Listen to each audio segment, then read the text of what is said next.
Rina Ayu bilang sama, kemudian Mbak siapa? Mbak Atika ya bilang tunggal. Mbak Aga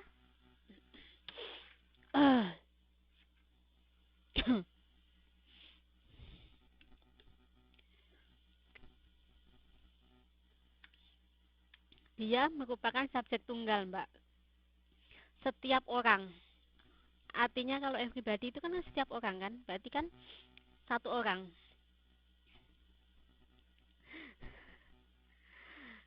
Enggak, everybody, anybody itu subjek tunggal apa jamak, Mbak Nining?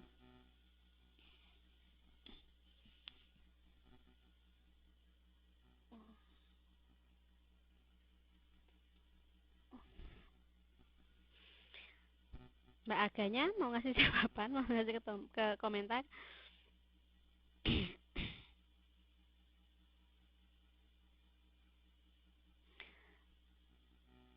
Beda kedua nih apa?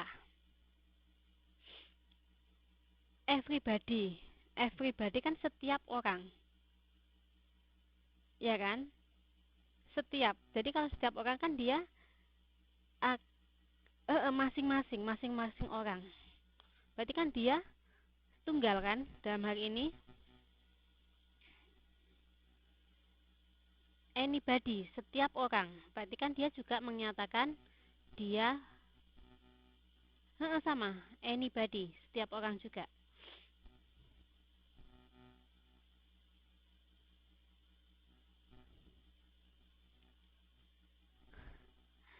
Jadi dia di sini menyatakan dia sebagai benda subjek tunggal.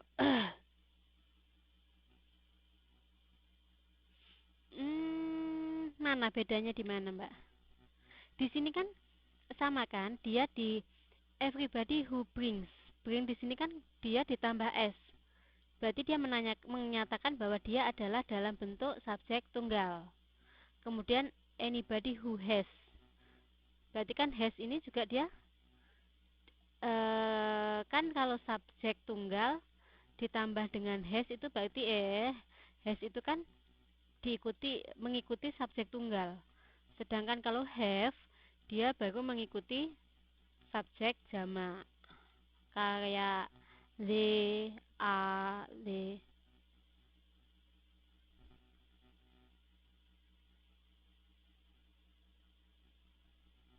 Boleh, bisa.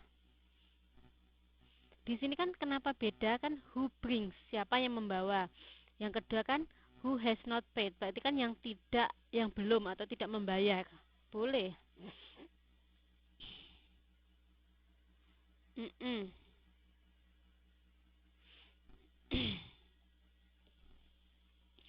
Oke, paham ya sampai di sini? Ada pertanyaan kah? Oke.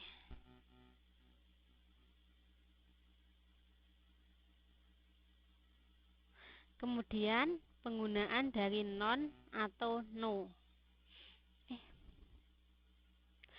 Penggunaan non dan no itu dapat diikuti oleh verb plural maupun singular. Berarti dia bisa diikuti verb dalam bentuk tunggal maupun jamak, tergantung dari noun yang mengikuti.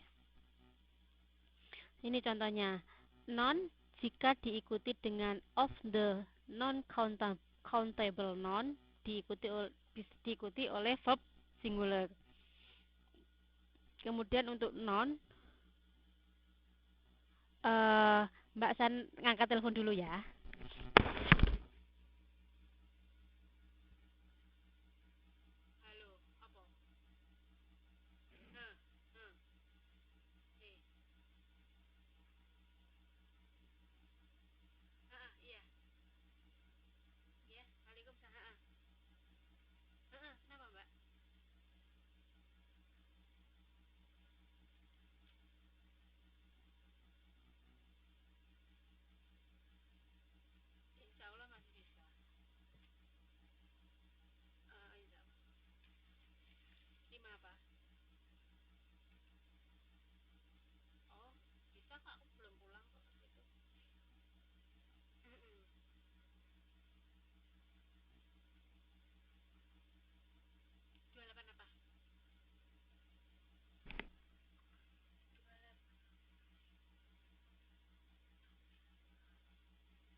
Tapi nilai masuk harus kapan?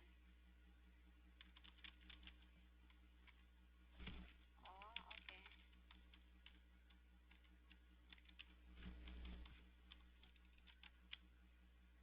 Oh, oke. Oke. Oke, oke. Yuk. Yuk.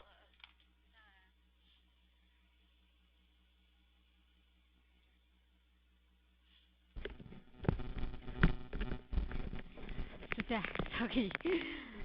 Sorry. Kita tadi sampai di penggunaan non dan no ya. Kemudian ini contohnya. None of the milk in the bottle has been drunk. Berarti di sini kan tidak ada satu botol pun yang diminum. Karena kenapa dia menggunakan has di sini? Karena dia di sini the milk. Milknya dia dalam bentuk tunggal. Makanya dia verbnya juga diikuti dengan verb tunggal. Kemudian untuk none of the students have finished the homework. Berarti kan tidak ada murid yang telah menyelesaikan pekerjaan rumahnya. Berarti di sini kan dia the students. Berarti kan dia dalam bentuk jamak, sehingga di sini dia harus diikuti dengan have. Karena di sini dia kan kalau the student kan dia bisa berarti they have. Kemudian untuk no yang diikuti oleh singular noun atau uncountable noun diikuti dengan verb singular atau verb tunggal. Kemudian untuk no diikuti dengan plural noun diikuti dengan plural verb. Di sini sebagai contohnya, no student is out of classroom. Berarti kan tidak ada murid yang keluar dari ruangan, atau no students are out of classroom. Di sini karena dia kenapa diikuti is? Di sini karena dia student. Sedangkan dia diikuti are karena dia dalam bentuk jamak yaitu students.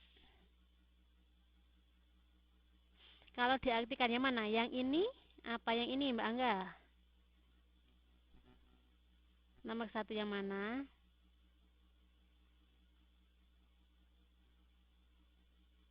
Yang atas apa yang bawah?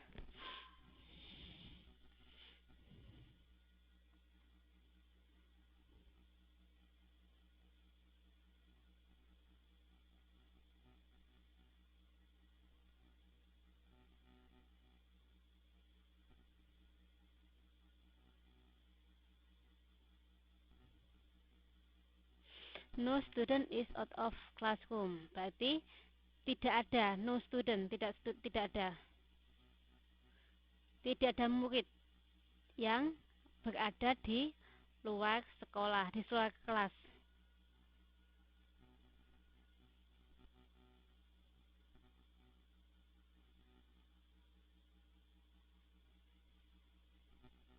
Ada yang mau ngasih pendapat? Mbak Nining, Mbak Winahyu? No student is out of classroom. Ada yang mau?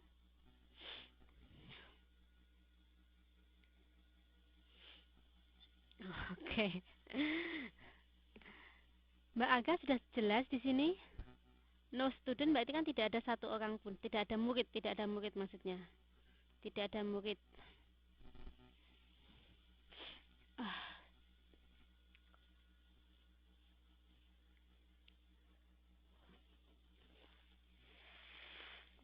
Tidak ada satu. Katanya tadi Mbak Nining namanya.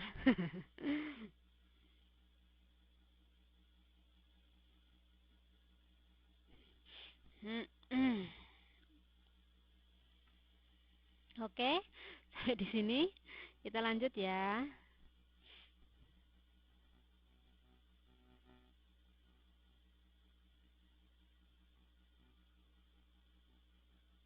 Kemudian untuk penggunaan dari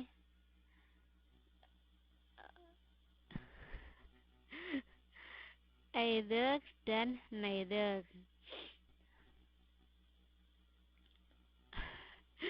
Ketika dalam kalimat Either atau neither diikuti oleh or atau nor.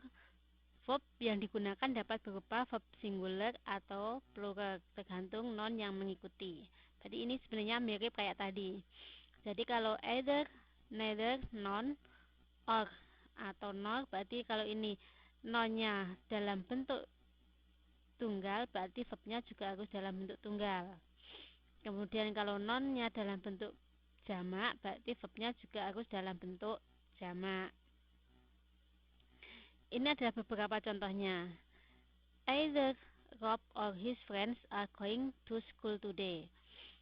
Selain Rob atau his friends, berarti kan his friend-nya di sini diikuti oleh are going to school today. Kemudian kalau di sini either Rob or his friend is going to school today. Berarti di sini kan his friend. Friend-nya di sini dia adalah dalam bentuk tunggal, makanya dia diikuti oleh is. Yang putus-putus siapa, Mbak?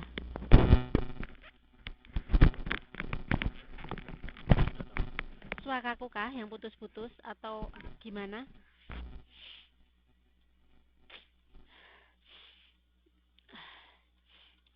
Yang putus-putus apanya ini? Apakah suaraku yang putus-putus?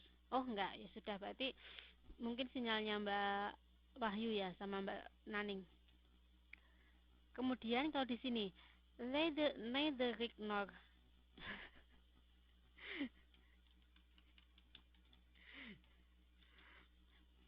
neither Rick nor his brother like sport. Berarti di sini kan his brother. Berarti dia merujuk ke subjek tunggal. Kenapa dia diikuti oleh likes? Ada s di belakangnya like. Kemudian untuk contoh yang keempat yaitu neither Rick or his sisters like sport. Berarti di sini his sister kan dia dalam bentuk jamak, makanya like, nggak ada s-nya di belakangnya. Di sini ada pertanyaan kah sampai di sini?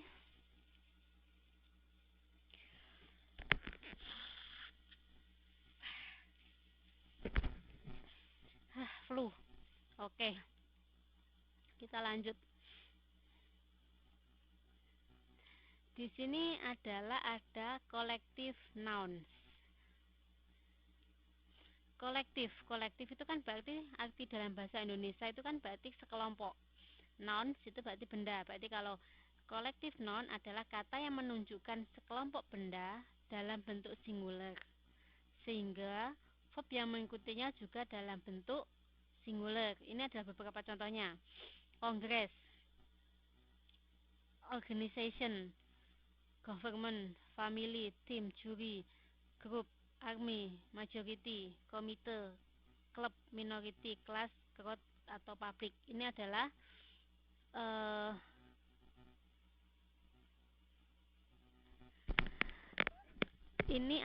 contoh-contoh dari kelompok benda singular. Kemudian di sini ada catatannya yaitu majority dapat berupa singular ataupun plural. Berarti kan dia dapat berbentuk kata tunggal atau kata jamak. Jika berdiri sendiri berarti dia berbentuk tunggal. Jika diikuti oleh noun plural berarti dia dalam bentuk jamak.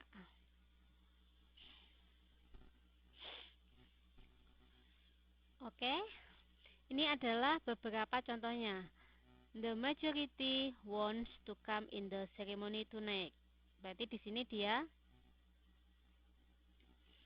the majority wants. Berarti kan the majority ini dia dianggap sebagai dalam bentuk tunggal. Kemudian diikuti maka dia diikuti wants. Sedangkan untuk contoh yang kedua, the majority of the students, berarti kan dia the majority of the students. Oh, sekalian diartikan. Oke. Ada yang tahu artinya majority nggak? Ada yang tahu artinya?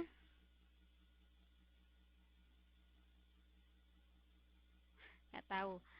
Oke, kalau nggak tahu, ditranslate.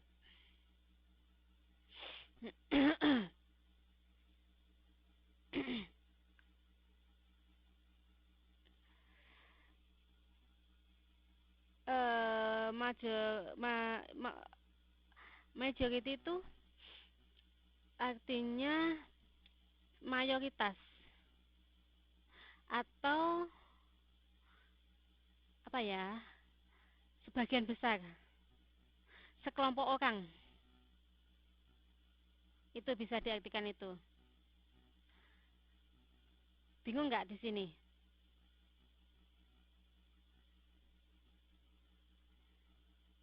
Enggak. Apa ya, gimana yang ngomongnya ya? Kebanyakan. Yang paling gampang sih, kebanyakan. Kebanyakan dari orang itu ingin datang ke perayaan nanti malam. The majority of the students, berarti kan kelompok dari murid-murid ingin datang di perayaan nanti malam. Oke, di sini Mbak Cika itu Mbak siapa ya? Mbak Atikah ya? Mbak Atikahnya paham?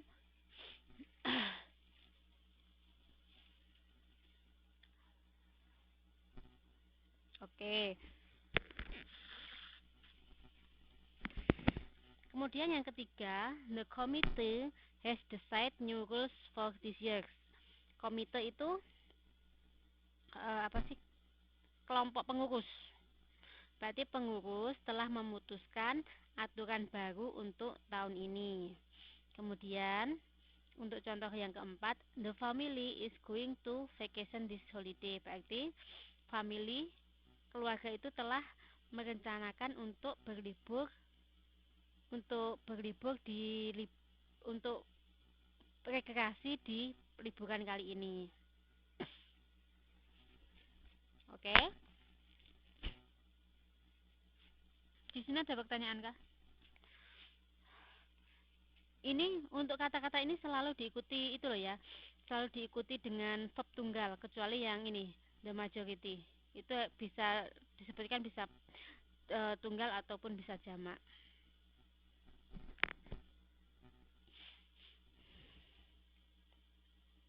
Oke. Kita lanjut ya. Kemudian kata a number of atau the number of.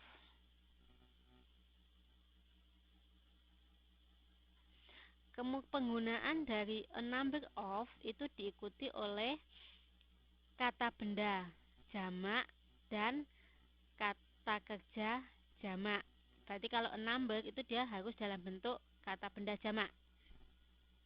Sedangkan the number itu diikuti oleh kata benda jamak dan kata kerja tunggal. Itu bedanya. Kalau a number berarti semuanya dalam bentuk jamak. Sedangkan kalau the number of berarti untuk kata bendanya dia dalam bentuk jamak, sedangkan untuk kata kerjanya dia dalam bentuk tunggal. Ini contohnya. A number of students are going back from vacation. Berarti kan segerombolan orang, murid itu kembali ke rumahnya dari berlibur. The number of days in January is 31. Berarti jumlah hari-hari di bulan Januari itu adalah 31. Ini contohnya. A number of students. Berarti dia diikuti oleh non plural noun, yaitu kata benda jamak. A going. Berarti dia di sini dia adalah verb jamak juga. Ya. Kemudian untuk the number, di sini akan the number of days. Days ini kan sebenarnya dia jamak kan karena dia days, tapi dia diikuti oleh verb singular. Berarti di sini dia diikuti oleh is, di mana dia kata verb tunggal. Paham di sini? Ada pertanyaan? Mbak nggak paham nomor 2. Oke, diulangi lagi ya. Kan pakai S. Kenapa dia? Ini, mbaknya ingat rumus ini. Kalau dia a number of diikuti oleh non dalam bentuk jamak, maka dia akan diikuti oleh verb dalam bentuk jamak. Sedangkan kalau the number of diikuti oleh non dalam bentuk jamak, dia akan diikuti verb dalam bentuk single. Kenapa?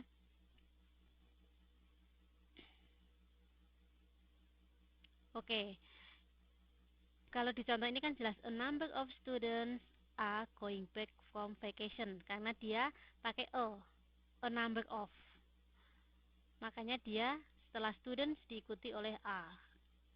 Sedangkan kalau the number of days, berarti kan the number of days, days-nya kan di sini the number diikuti oleh days, dia akan diikuti oleh is, dia sebagai verb singular. Oke, paham? Mbak siapa lagi? Mbak Atika, Mbak Aga, Mbak Tri, paham ya?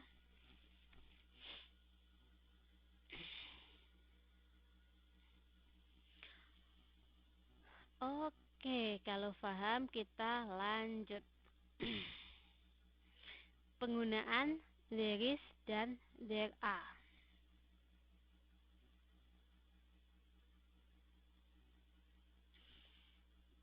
Penggunaan there is,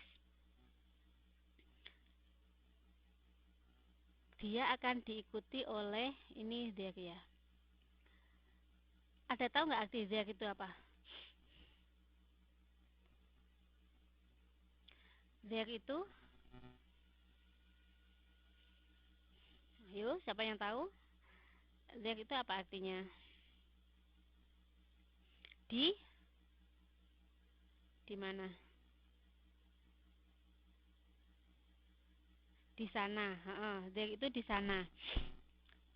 There di sana. Kalau there itu bisa diikuti oleh is atau are. Kemudian ini kan sebagai to be kan ya. Dimana there is a kalau there diikuti oleh is atau was atau has been, maka dia diikuti oleh singular subject, berarti kata subjek tunggal. Kemudian kalau ada there diikuti oleh are, were atau have been, maka dia diikuti subjek jamak. Ini adalah beberapa contohnya. There is a bottle of milk on the table. Berarti di sana adalah sebotol susu di atas meja. Kemudian there was an accident last week. Berarti di sana telah terjadi kecelakaan minggu yang lalu. Ada sebotol. There is a bottle. Di sana ada sebotol. Kemudian yang ketiga, there have been a number of people looking for you. Berarti di sini apa? Di sana have been a number of people. Kenapa dia di sini pakai have been? Karena dia a number of people di sini. People itu tadi kan disebutkan kalau people itu adalah dalam bentuk jamak. People itu selalu dalam bentuk jamak. Kemudian there are a lot of books at library. Berarti di sana terdapat banyak buku di perpustakaan. Masih bingungkah di sini? Ada pertanyaan kah?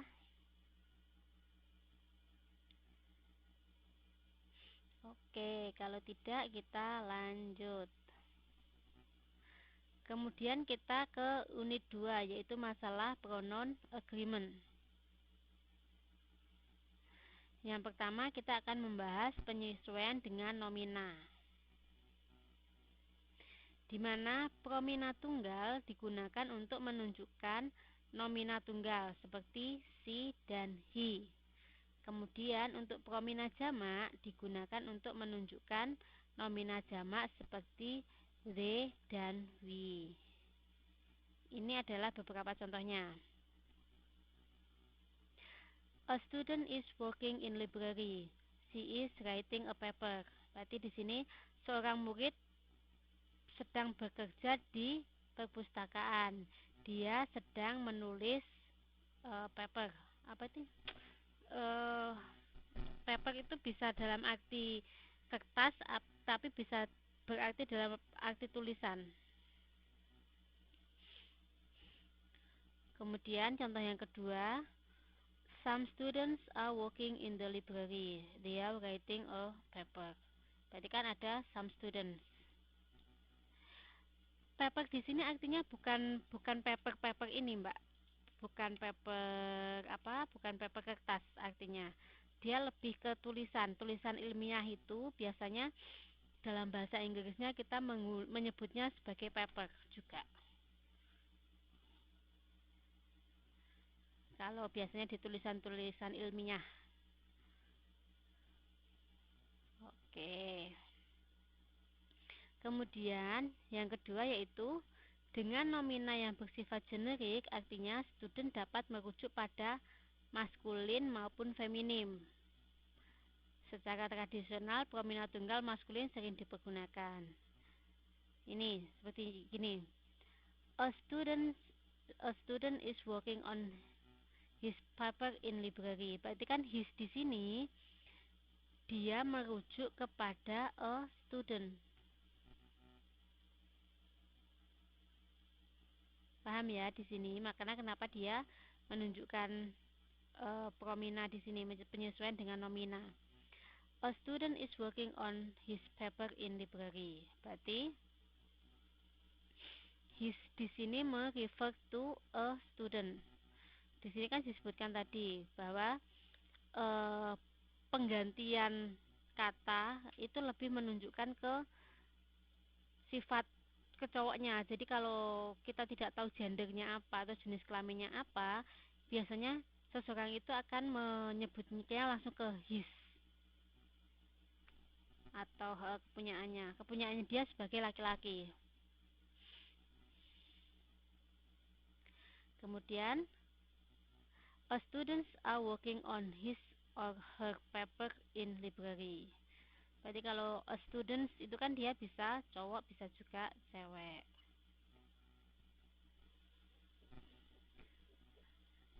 Oke, di sini ada pertanyaan kah sampai di sini?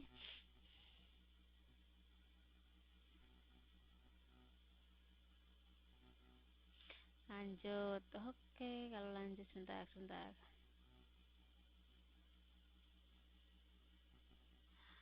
Kemudian kita masuk yang B, yaitu penyesuaian dengan promina tak tentu. Promina persona atau personal pronouns tunggal dipergunakan dalam bahasa Inggris formal untuk merujuk pada promina tak tentu. Ini ada beberapa contohnya, yaitu penyesuaian. Somebody left his bike in the park. Berarti kan seseorang itu meninggalkan sepedanya di taman. Atau everyone has his or her own bike. Berarti kan setiap orang itu mempunyai sepeda mereka sendiri. Kemudian dalam bahasa informal sehari-hari, promina personal jamak sering dipergunakan untuk merujuk pada promina. Contohnya kan somebody left their bike in the park atau everyone has their own bike. Itu untuk informal sehari-hari dalam bahasa informalnya.